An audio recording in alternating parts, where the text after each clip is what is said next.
Good morning प्यारे विद्यार्थियों। आज हम मानव नेत्र के आंकिक प्रश्नों को हल करेंगे। किसको हल करेंगे? मानव नेत्र के आंकिक प्रश्नों को हल करेंगे। देखिए ध्यान दो, इसमें मानव नेत्र के सवालों में या आंकिक प्रश्नों में u तथा v का मान सदैव ऋणात्मक होता है। कैसा होता है?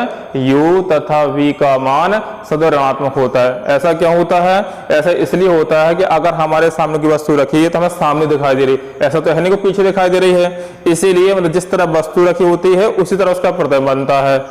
समझा ना? ये मतलब जिस तरह वस्तु रखी होती है उसी ओर उसका प्रतिबिंब बनता है। इसीलिए मानव नेत्र के सवालों में इतना अवश्य ध्यान रखना है, u तथा v का जो मान हमारे पास है सदैव ऋणात्मक होता है। अब ध्यान दो, उसमें मानव नेत्र के सवालों में हमें सवाल में u तथा v को पहचानना अत्यंत आवश्यक है। क्या आवश्यक है? u तथा v को पहचानना अत्यंत आवश्यक है। तथा मानव नेत्र के सवालों को हल करने के लिए हम लेंस सूत्र का प्रयोग करते हैं। किसका प्रयोग करते हैं? लेंस सूत्र का प्रयोग करते हैं। तो यदि इन सवालों में हमने u तथा v पहचान लिया तो ये सवाल बहुत ही आसानी से हल हो जाते हैं। केवल हमें u की आवश्यकता, v की आवश्यकता एवं क्षमता के बारे में जानना है और इसके सवाल आसानी से हल हो जाते हैं, अर्थात लेंस के सूत्र से। तो क्या याद रखना हमें कि मानव नेत्र के सवालों में हमें u तथा v सदैव ऋणात्मक रखना है। ठीक है। और दूसरा पॉइंट हमारे पास है, सवाल में हमें ये पहचानना है u और v कौन है इसमें, तो ये हमें सवाल को पढ़ने से मालूम हो जाते हैं। तो इसीलिए हम क्या करते हैं, सबसे पहले हम सवाल को अच्छी प्रकार से पढ़ेंगे, उस हम ये देखेंगे कि u हमारे पास क्या है और v हमारे पास क्या है। तो ध्यान दो, इसमें जो सवाल हमारे पास दिया गया है उस सवाल को अच्छे प्रकार से पढ़ते हैं। अगर हमें समझ में नहीं आता तो एक बार नहीं 2 बार पढ़ेंगे, उसे 2 बार समझ नहीं आता 3री बार पढ़ेंगे। तो सबसे पहले हमें सवाल को पढ़ना अत्यंत आवश्यक है, उसमें u और v को पहचानना अत्यंत आवश्यक है। अगर हमको यह ज्ञात नहीं होगा तो हम सवाल को हल नहीं कर सकते हैं। तो इसीलिए हमें सवाल को अच्छे प्रकार से पढ़ करके u तथा v के मान को पता करना है। और किस सूत्र का प्रयोग करेंगे? लेंस सूत्र का हम प्रयोग करेंगे। तो ध्यान दो, जो हमारे पास पहला सवाल दिया गया है, एक निकट दृष्टि दोष वाले, कौन से दोष वाले? निकट दृष्टि दोष वाले। और हमको पता है जो निकट दृष्टि दोष हमारे पास होता है, इस निकट दृष्टि दोष के निवारण के लिए व्यक्ति अपने चश्मे में अवतल लेंस का प्रयोग करता है। और अवतल लेंस की फोकस दूरी कैसी होती है? ऋणात्मक। उसकी क्षमता कैसी होगी? ऋणात्मक होगी। तो हमारे पास दिया गया सवाल में एक निकट दृष्टि दोष वाले मनुष्य का दूर बिंदु, कौन सा बिंदु हमारे पास है? दूर बिंदु, उसके सामने 80 सेंटीमीटर पर है। मतलब दूर बिंदु हमारे पास क्या है? 80 सेंटीमीटर की दूरी पर है। और ध्यान दो, उसमें अति दूर की वस्तुओं को स्पष्ट देखने के लिए, मतलब अति दूर की मतलब बहुत पास में रखी हुई वस्तुओं को देखने के लिए आवश्यक लेंस की क्षमता क्या होगी? तो पहले तो हम क्या याद करेंगे? इसकी फोकस दूरी याद करेंगे। और फोकस दूरी और क्षमता एक दूसरे क्या होती हैं? व्युत्क्रमानुपाती होते हैं। तो फोकस दूरी याद करना है, तो फोकस दूरी याद करने के लिए हमें u और v की आवश्यकता होती है। तो हमने पिछली वीडियो में बताया था कि हमारे पास जो दूरी ज्ञात ना हो उसको अनंत कहा जाता है। क्या कहा जाता है? अनंत कहा जाता है। अब सवाल हो क्या कहा? स्पष्ट है, कहा गया एक निकट दृष्टि दोष वाले मनुष्य का दूर बिंदु उसके सामने 80 सेंटीमीटर पर है। मतलब दूर बिंदु मतलब जिससे वो देख पा रहा वो बिंदु कितना है? 80 सेंटीमीटर। तो हमारे पास किसका मान हो जाएगा? v का। किसका मान हो जाएगा? देख पा रहा 80 सेंटीमीटर दूरी पर। देखो लिखा है स्पष्ट है, एक निकट दृष्टि दोष वाले मनुष्य का दूर बिंदु उसके सामने 80 सेंटीमीटर पर है। कहां पर है? 80 सेंटीमीटर पर है।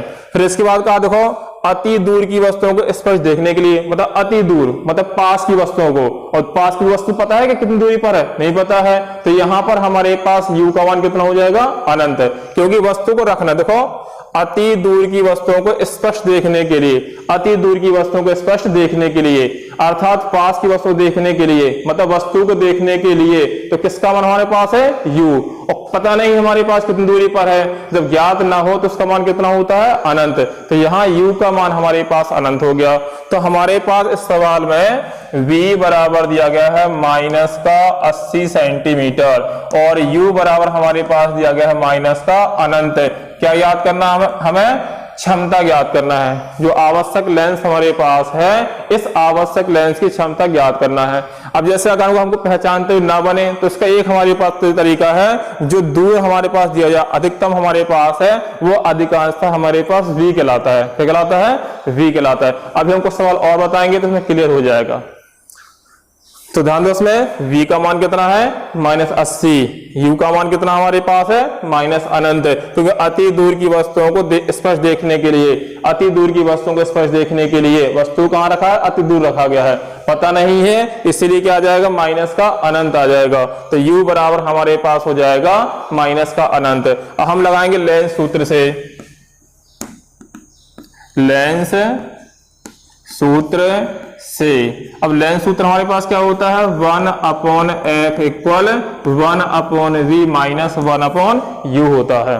क्या होता है? 1/f equal 1/v minus 1/u होता है। अब दो हम इसमें ज्ञात करें, फोकस दूरी पता नहीं है तो 1/f इक्वल v का मान हमारे पास कितना है? -80। तो 1/ माइनस का 80 माइनस 1/u का मान कितना है? -अनंत। माइनस माइनस से क्या हो जाएगा? प्लस। और 1/अनंत का मान होता है 0। तो ये पूरा कितना हो जाएगा? 0। तो 1/f बराबर आ जाएगा -1/80। कैसे गुणा करेंगे? तो f बराबर हमारे पास आ जाएगा माइनस का 80 सेंटीमीटर। तो ये हमारे पास फोकस दूरी हो गई।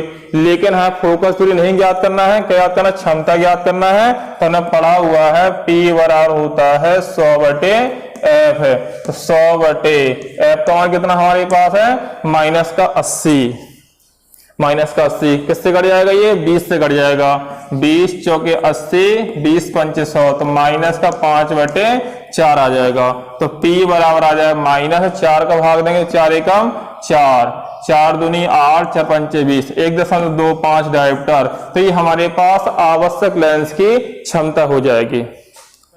उसी क्रम में हमारे पास सवाल नंबर दूसरा दिया गया है। अब इस सवाल में भी हम u तथा v के मान को पहचानेंगे। तो ध्यान दो, इसमें सबसे पहले हम क्या करेंगे? सवाल को अच्छे प्रकार से पढ़ना है। अब दोस्त में सवाल में क्या कहा गया है? एक मनुष्य चश्मा पहनकर, क्या करके?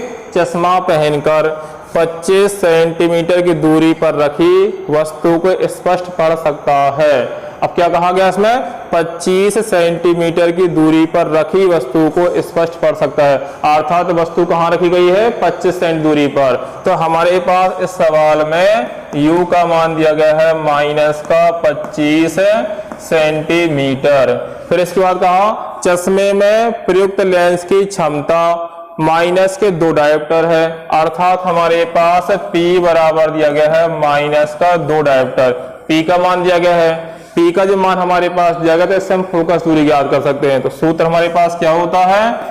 F बराबर होता है 100/P। तो 100/P का मान कितना है? -2, 2 से कट जाएगा, कितना आ जाएगा? 50। तो F बराबर हमारे पास आ जाएगा -50 सेंटीमीटर। ये F निकल आया। फिर इसके बाद सवाल में कहा गया है यह मनुष्य बिना चश्मा लगाए, मतलब बिना चश्मा लगाए, चश्मा ही लगाए हैं, बिना चश्मा लगाए पुस्तक कितनी दूरी पर रखकर पढ़ सकेगा। अर्थात है v का मान ज्ञात करना है जहां पर उसका प्रतिबिंब स्पष्ट बन सके। अर्थात v का मान ज्ञात करना है, मतलब जहां तक वो प्रतिबिंब बना सके, है ना। ये तो हमें किसका मान ज्ञात करना है? हमें इस सवाल में v का मान ज्ञात करना है। किसका मान ज्ञात करना है? v का। बस लेंस सूत्र लगाएंगे इसमें हम। लेंस सूत्र से क्या होता है? 1/f equal 1/v minus 1/u। अब हमारे पास f का मान कितना है? -50। तो 1/-50 बराबर v का मान हमें ज्ञात करना है -1/u का मान हमारे पास कितना है? -25। तो -25 माइनस माइनस से क्या हो जाएगा? ये माइनस माइनस हमें प्लस हो जाएगा। तो -1/50 बराबर 1/v, माइनस माइनस हो जाएगा प्लस का 1/25। किसका मान ज्ञात करना है? v का। तो 1/25 संख्यात्मक ट्रांसफर करेंगे, ट्रांसफर करने कैसा हो जाएगा? माइनस का हो जाएगा। तो -1/50 -1/25 बराबर 1/v। इसको हल करेंगे तो 25 और 50 का लाभ हमारे पास कितना आ जाएगा, 50 आ जाएगा। 50 का लाभ हो जाएगा तो 50 से कम 50, 1 गुणा 1 है तो माइनस का 1 है, फिर माइनस है इसमें 25 दूनी 50, 2 आ जाएगा, 2 को हम करेंगे 1 में तो 2 आ जाएगा ये, तो बराबर कितना हमारे पास आ जाएगा 1/v। तो ये आ जाएगा -3/50 बराबर 1/v। तो v बराबर हमारे पास आ जाएगा -50/3 सेंटीमीटर। तो इतनी बिना चश्मा लगाए वह पुस्तक को इतनी दूरी पर रख के पढ़ सकता है, अर्थात -50/3 सेंटीमीटर दूरी पर रखकर पुस्तक को आसानी से पढ़ सकता है। तो ये हमारे पास हो गया v का मान। तो ये हमारे पास मानोनीय कुछ सवाल हो गए हैं। तो आज के लिए इतने पर्याप्त है, अगली वीडियो हम फिर मिलेंगे। धन्यवाद।